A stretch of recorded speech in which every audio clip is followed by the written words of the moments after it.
Breaking tonight, video coming in from across the country.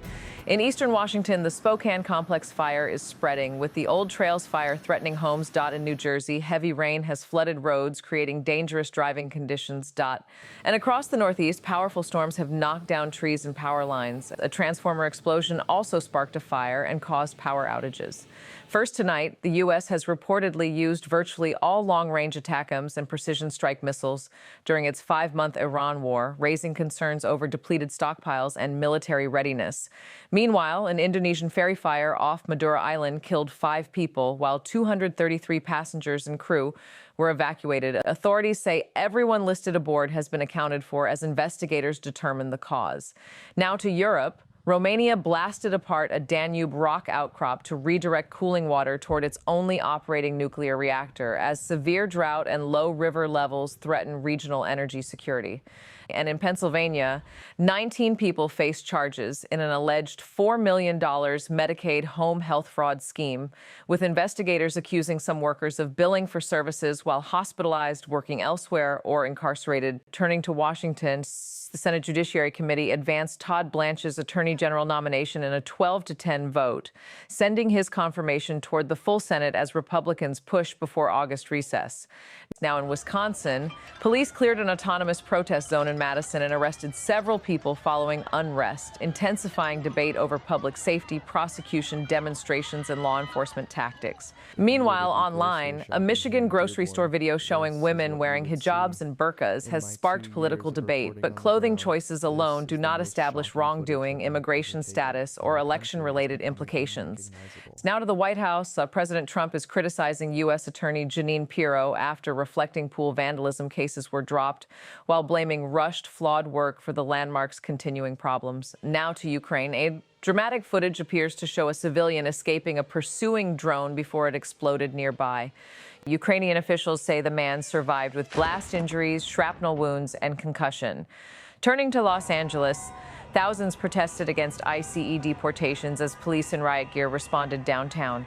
Demonstrators reportedly blocked major highways, escalating tensions amid America's broader national immigration enforcement debate. Now to American drivers. Gasoline prices are climbing as uncertainty surrounds U.S.-Iran negotiations, with the national regular average reaching about $4.07 per gallon, increasing pressure on household budgets nationwide. Now to a major wildfire emergency unfolding across the West.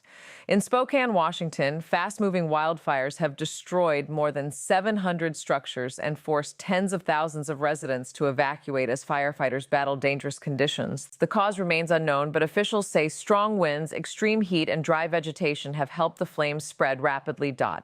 Meanwhile, across Washington state, multiple fires continue to burn, sending thick smoke into the air as first responders work around the clock to protect homes and communities. Residents in threatened areas are being urged to closely monitor evacuation alerts and remain prepared to leave at a moment's notice. And in Northern California, aerial footage from Sonoma County shows a heavily charred landscape after flames burned across more than 150 acres.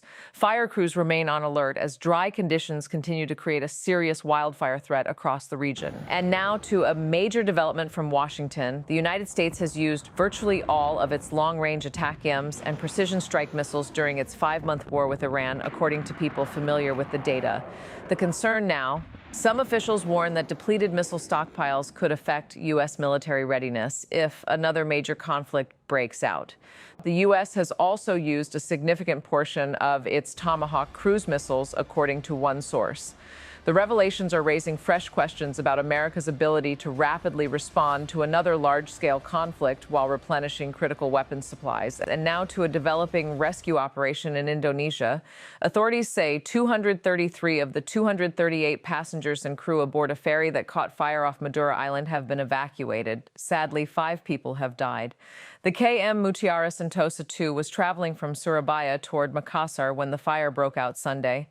Passengers wearing life jackets were stranded at sea for hours, while some reportedly fell into the water from a height of about 10 meters. Meanwhile, investigators are now working to determine what caused the fire. Officials say everyone listed on the ferry's manifest has been accounted for, but another search could be launched if families report missing relatives.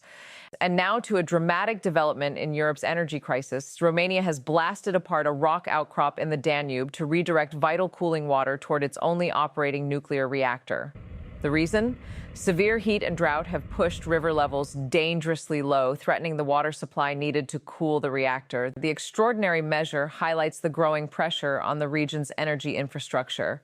Meanwhile, in neighboring Hungary, officials say falling Danube levels are also putting pressure on the country's only nuclear power plant, with authorities warning they may have only a few more days of available power. The crisis is being closely watched as extreme weather continues to strain Europe's energy systems. We now turn to the nomination of Todd Blanche to be Attorney General. The clerk will call the roll.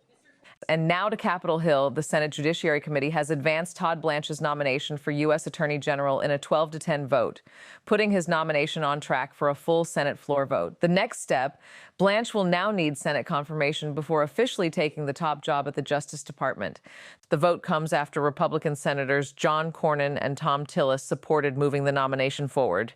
Meanwhile, the confirmation fight continues. The supporters are pushing for a vote before the Senate's August recess, while Democrats remain opposed to Blanche's nomination. And now to Wisconsin. Police moved into an autonomous protest zone in Madison, arresting several people and clearing the area, according to reports. The operation comes amid growing tensions. Authorities say the arrest followed unrest in the area, while officials continue to assess the situation. Supporters of the police action are calling for those arrested to face prosecution, as the debate over protests, public safety, and law enforcement continues. Now to a controversial video making waves online. Reporter Nate Friedman says footage from a Michigan grocery store shows numerous women wearing hijabs or burqas, describing the scene as one of the most striking moments he has recorded. But it's important to note, clothing choices and religious dress do not by themselves indicate wrongdoing or an immigration issue.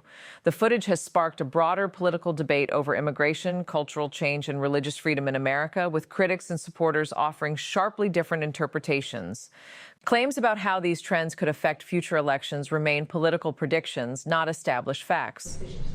No, Jeanine Pirro made a mistake. There was vandalism.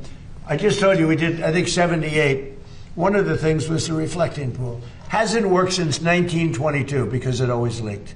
It always leaked from 1922. You know, it's the largest, longest pool ever and all that.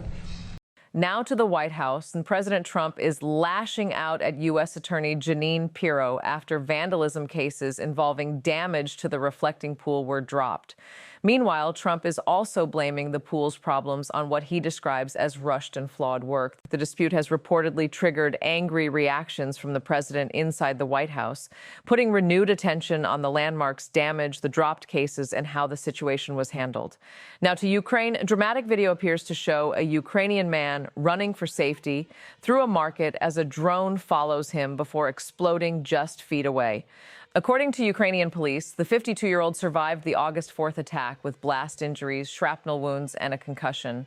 Meanwhile, Ukraine's foreign minister is condemning the strike. He called it a Russian war crime and alleged that the drone operator deliberately targeted a civilian. The claims come as attacks involving drones continue to raise serious concerns over civilian safety across Ukraine. Now to Los Angeles, thousands of protesters have taken to downtown streets to demonstrate against ICE deportations, with LAPD officers deployed in riot gear as tensions rise. Meanwhile, the demonstrations are spreading, and some protesters have reportedly blocked major highways, disrupting traffic and drawing a heavy police response.